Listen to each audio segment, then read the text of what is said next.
Hi everyone, this is Achievers Educational Academy.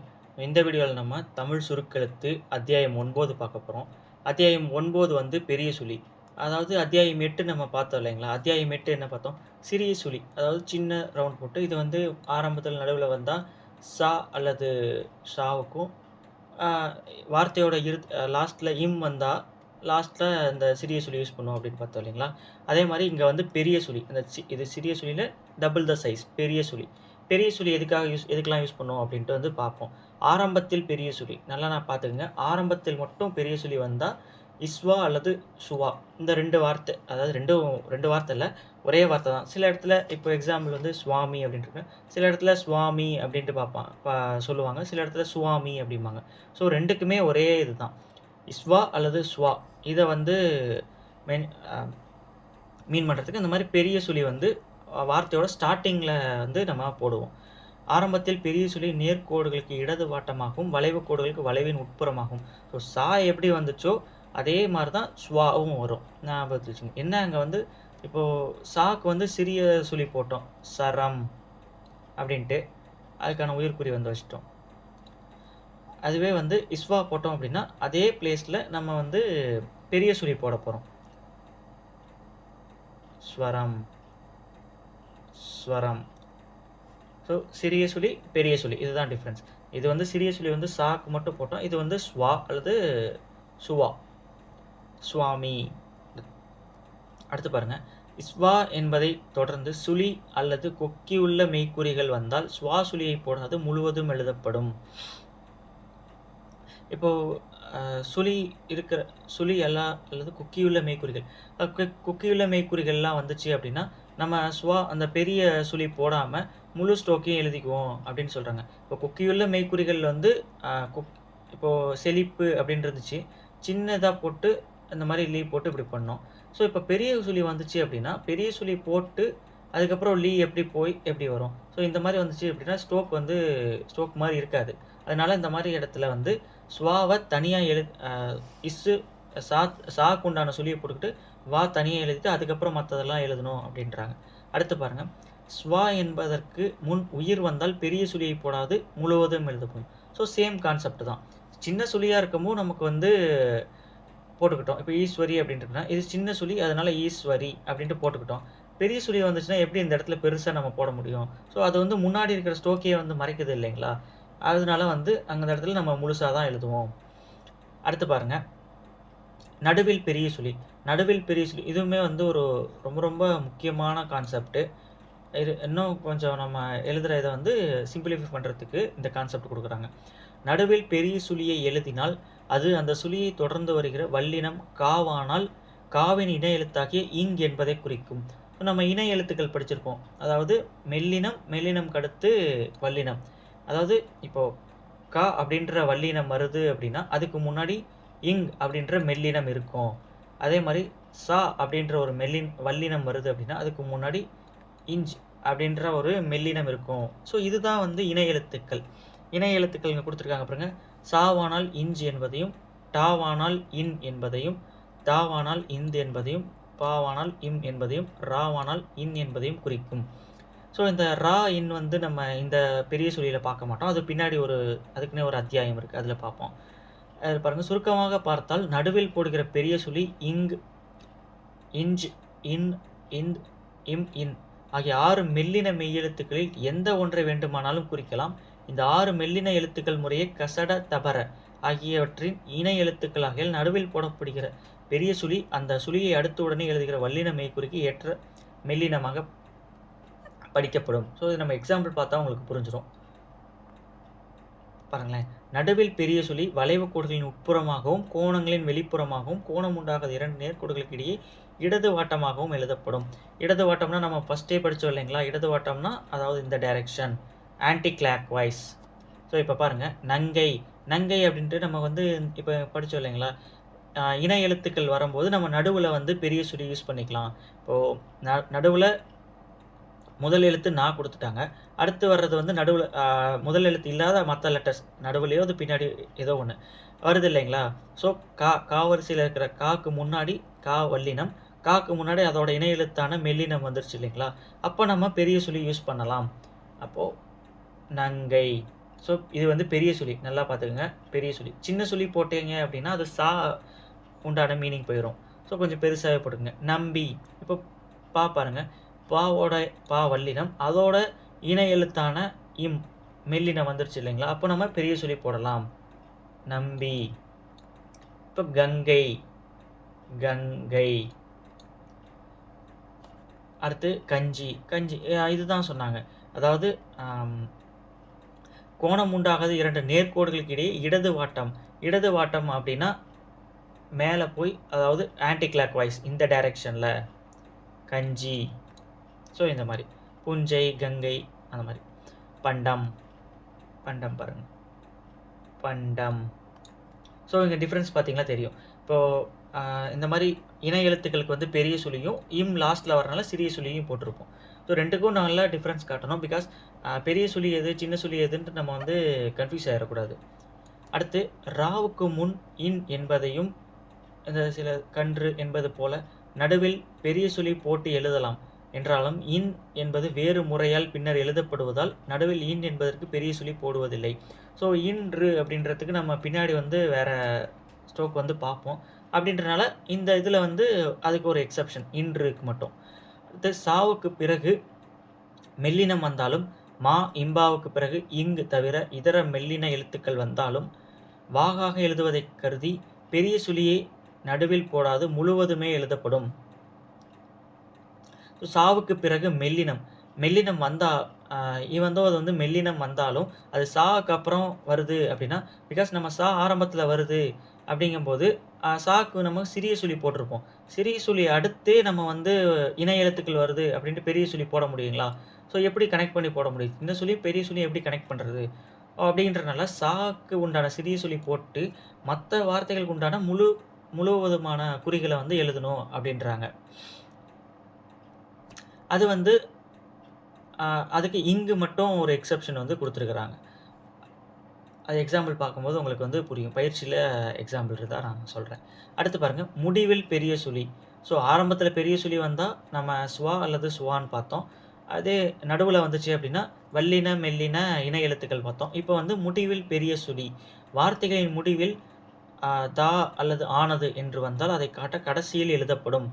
இம் சிறிய சுழியை போல பெரிய சுழி எழுதப்படும். இப்போ இம் லாஸ்ட்டில் சிறிய சுழி போட்டோம்னா இம்னு சொன்னாங்களா, அங்கே பெரிய சுழி போட்டோம் அப்படின்னா ஆனது அப்படின்ற மீனிங் ஆகும். இப்போ வீடானது, கேட்பதானது அப்படிங்கும்போது கேட்பது, ஆனது அப்படிங்கும்போது பெரிய சுழி போட்டுடுறோம், கேட்பதானது. இப்போ இதுவே சிறிய சுழி போட்டோம் அப்படின்னா அது கேட்பது, கேட்பம் அப்படின்ற மாதிரி ஆயிரும். ஸோ பெரிய சுழி கேட்பதானது, வீடானது, வீடானது, சொத்தானது, செய்வதானது, அந்த மாதிரி. இப்போ ஆனதுக்கு பிறகு இம் வந்தால், இப்போ ஆனதுக்கு பிறகு இம் வருது, வீடானதும் அந்த மாதிரி வந்துச்சு, கேட்பதானதும் அப்படின்னு வந்துச்சு அப்படின்னா, இப்போ நம்ம சம் அப்படின்ற ஆயாசம் அப்படின்ற அந்த கான்செப்ட் பார்த்தோம் இல்லைங்களா, 2 சுழி 2 சிறிய சுழி போட்டோம் இல்லைங்களா, அதே மாதிரி ஒரு பெரிய சுழி ஒரு சிறிய சுழி போட்டுவிட்டுலாம். வீடானது, வீடானதும், சிறிய சுழி. ஸோ ரெண்டுக்கும் டிஃப்ரென்ஸ் நல்லா காட்டணும், அது நல்லா பார்த்துக்கோங்க. அடுத்து ஆனதுக்கு பிறகு என்று அல்லது என்ற வந்தால் சிறிய கோடு வெளியே இழுக்கப்படும். இது நம்ம அந்த சிறிய சுழி கான்செப்ட்லேயே வந்து பார்த்துருப்போம். இம்னு முடிச்சுட்டு அதுக்கப்புறம் வந்து நம்ம வெளியே லைட்டாக இழுத்துட்ருப்போம். இப்போ ஆனது, அதுக்கப்புறம் ஆனதுன்றது இப்போ அத்தியாவசியமானதுன்னு எழுதுகிறோம், அத்தியாவசியமானது. அப்போ என்று வரும்போது இந்த மாதிரி லைட்டாக வெளியே இழுத்து விடுவோம். அத்தியாவசியமானதென்று. அடுத்து பாருங்கள், ஆனது என்பதோடு ஈருயிராகிய ஆய் சேர்ந்தால் கடைசியில் போடப்படும் பெரிய சுழிக்குள்ளேயே ஈருயிர் குறி எழுதப்படும். அதுவும் இது வந்து ஒரு கண்டிஷன் மாதிரி. அதாவது ஆனது அப்படின்றது பெரிய சுழி இருக்குது இல்லைங்களா, அந்த ஆனதுக்குள்ளே ஐ அல்லது ஆய் வந்துச்சு அப்படின்னா அந்த பெரிய சுழிக்குள்ளேயே நம்ம வந்து அந்த உயிர்க்குறியை போடணும் அப்படின்றாங்க. நியாயமானது அப்படின்னா நியாயமானது, நியாயமானதை அப்படின்னா ஐக்கு உண்டான குறியை அந்த சுழிக்குள்ளேயே போடணும் அப்படின்றாங்க. பிகாஸ் நம்ம வேறு எந்த பக்கமும் வைக்க முடியாது. வேறு எந்த பக்கம் இந்த பக்கம் வச்சிங்கன்னா அது வராது. இந்த பக்கம் 3ஆம் இடத்துல வந்து நம்ம வைக்கக்கூடாது இல்லைங்களா, ஐக்கு உண்டான குறியை. ஸோ மேலே வைக்கக்கூடாது. மேலே வச்சிங்க அப்படின்னா அது வந்து ஸ்டார்டிங் லெட்டர் ஆயிரும். ஸோ அதனால் அந்த ஆனதுக்கு உண்டான பெரிய சுழிக்குள்ளேயே ஐ அல்லது ஆய்க்குறியை வந்து நம்ம வச்சுக்குவோம். ஸோ அடுத்து வந்து பயிற்சி 28 வேர்ட்ஸ் கொடுத்துருக்காங்க. ஸோ இதுக்கெல்லாம் நீங்கள் வந்து ஸ்டோக் சும்மா ரஃபாக ட்ரை பண்ணி பார்த்துட்டு அதுக்கப்புறம் ப்ராக்டிஸ் பண்ணுங்கள். அடுத்து பாருங்கள், இம்பா ஸ்டோக் பற்றி கொஞ்சம் கொடுத்துருக்காங்க. இம்பா என்பதற்கு இந்த குறி போடுவோம். என்று போடப்படுவதை மெய்க்குறிகள் அட்டவணையில் காண்க. இது நம்ம ஆல்ரெடி தெரியும். இம் ஸ்டோக் அழுத்தி போட்டோம் அப்படின்னா இம்பா. இது வந்து மா ஸ்டோக்கு. மாவை அழுத்தி போட்டோம் அப்படின்னா இம்பா. இந்த இம்பா மெய்க்குறி உயிரை முன்னதாக கொண்டு வந்தால் எழுதப்படும். அதாவது உயிர் எழுத்துக்களை முன்னதாக இப்போ இம்பா ஸ்டோக் அப்படின்னு ஏன் இந்த இடத்துல இம்பா ஸ்டோக் அப்படின்னு சொல்கிறாங்க அப்படின்னா, இப்போ நம்ம வல்லின மெல்லின பார்த்தோம் இல்லைங்களா? இம்க்கு முன்னாடி அதாவது இம் வந்துச்சு அப்படின்னா அதுக்கு அடுத்து பா வரும் அப்படின்ட்டு நம்ம இந்த இணை எழுத்துக்களில் கான்செப்டில் பார்த்தோம், பெரிய சொல்லி கான்செப்டில். ஸோ நமக்கு வந்து ஆல்ரெடி இம்பாக்குனே தனியாக ஒரு ஸ்டோக் கொடுத்துருக்காங்களே, எதுக்கெல்லாம் இந்த மாதிரி பெரிய சொல்லி இம்பாக்கு வரும், எதுக்கெல்லாம் இந்த ஸ்டோக் வரும் அப்படின்றதுக்கு சில கண்டிஷன்ஸ் கொடுத்துருக்காங்க. அப்போ உயிரெழுத்துக்களை முன்னதாக கொண்டு வந்தால் எழுதப்படும். பிகாஸ் உயிரெழுத்துக்கள் நம்ம பார்த்துருக்கோங்களா, உயிரெழுத்துக்கள் வந்துச்சுன்னா பெரிய சொல்லி போட மாட்டோம்னு ஆல்ரெடி பார்த்துட்டோம். அப்போ இதுவும் பெரிய சொல்லி தானே, இது பெரிய சொல்லி உயிரெழுத்துக்களுக்கு வராது. அப்போ உயிரெழுத்துக்கள் வந்துச்சுன்னா இந்த அழுந்திய மா ஸ்டோக்கு தான் வந்து நம்ம போடுவோம். அடுத்து சுழிகளை முன்னதாக கொண்டு வந்தாலும் எழுதப்படும். ஸோ இதையுமே நம்ம பார்த்துட்டோம். சிறிய சொல்லி வந்துச்சு அப்படின்னா பெரிய சொல்லி போட மாட்டோம், அங்கே வந்து நம்ம ஃபுல் ஸ்டோக்கு தான் எழுதணும். அடுத்து கோடுகளுக்கு பிறகு வந்தாலும் வாகான சேர்க்கையை உத்தேசித்து எழுதப்படும். இப்போது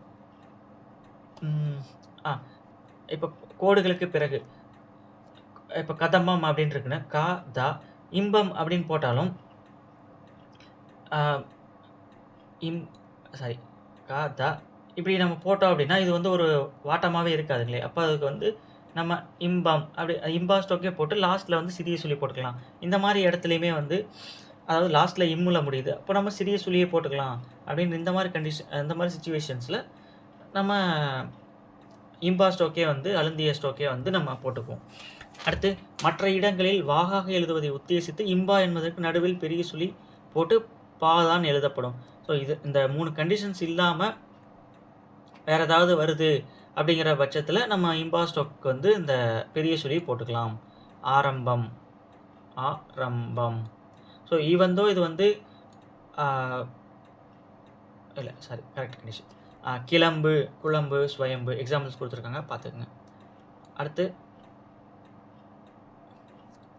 இம் சொல்லியை கொண்டு முடிகிற வார்த்தைகளோடு ஆக ஆன சேர்ந்தால் மெய்க்குறிகள் க ந என்பவை கையை எடுக்காமலே சேர்த்தெழுதப்படுவது வாகாக இருக்கும். ஆனால் அவற்றை வாகாக சேர்க்க வசதியற்ற இடங்களில் நடுவில் சிறிய சொல்லி சாவை குறிக்குமாதலால் கடைசியில் போடப்படும் இம் சிறிய சொல்லியை பெரிதாக எழுதப்படும். ஸோ இப்போ அவசரம் அப்படின்ட்டு இருக்குது. அவசரம் அப்படின்னா நம்ம வந்து சிறிய சொல்லியும் சா அவசரம் அப்படின்னா இந்த மாதிரி போடுவோம் இல்லைங்களா. ஸோ இது என்ன பண்ணலாம் அப்படின்னா, இப்போ அவசரமாக அப்படின்ட்டு இருக்கும்போது அவசரம்னு போட்டு கம்ப்ளீட் பண்ணிட்டோம். ஆக அப்படின்றப்போ இந்த மாதிரி இழுத்து விடுவாங்களா, இந்த மாதிரி இழுத்து விடக்கூடாது. ஸோ அதுக்கு என்ன பண்ணலாம் அப்படின்னா, அவசரம் அப்படின்றதுலையே பெரிய சொல்லியாக போட்டு இழுத்து விடலாம். ஸோ இந்த மாதிரி வந்து அரசாங்க அப்படின்றதுக்கும் நம்ம போடுவோம். ஸோ கொஞ்சம் கேர்ஃபுல்லாக வந்து பார்த்துக்கங்க. அவசரமாக அப்படின்னா வா வந்து இந்த மாதிரி உள்ற வந்து இப்படி போகணும், அவசரமாக.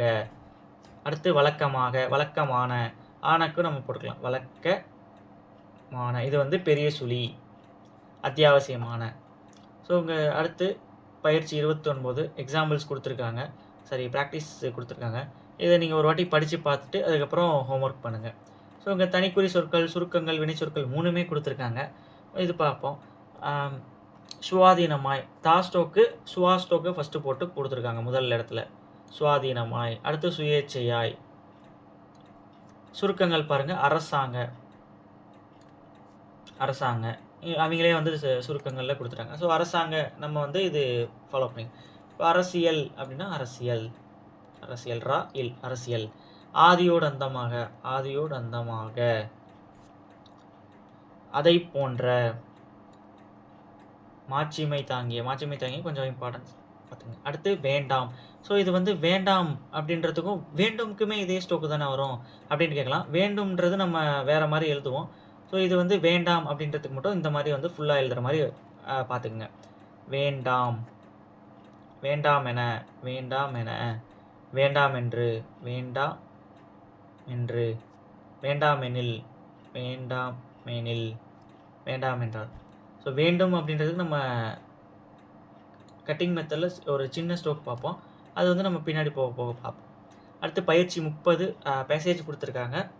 ஸோ இது வந்து நீங்கள் ஒரு வாட்டி டிரான்ஸ்கிரைப் பண்ணி பார்த்துட்டு அதுக்கப்புறம் வந்து ப்ராக்டிஸ் பண்ணிட்டு டெஸ்ட் எழுதுங்க. தட்ஸ் ஆல் இந்த பெரிய சுழி சாப்டர் 9. இதில் ஏதாவது உங்களுக்கு டவுட்ஸ் இருந்துச்சு அப்படின்னா கீழே கமெண்ட்ஸில் கேளுங்க, கிளாரிஃபை பண்ணுறோம். தேங்க்ஸ் ஃபார் வாட்சிங்.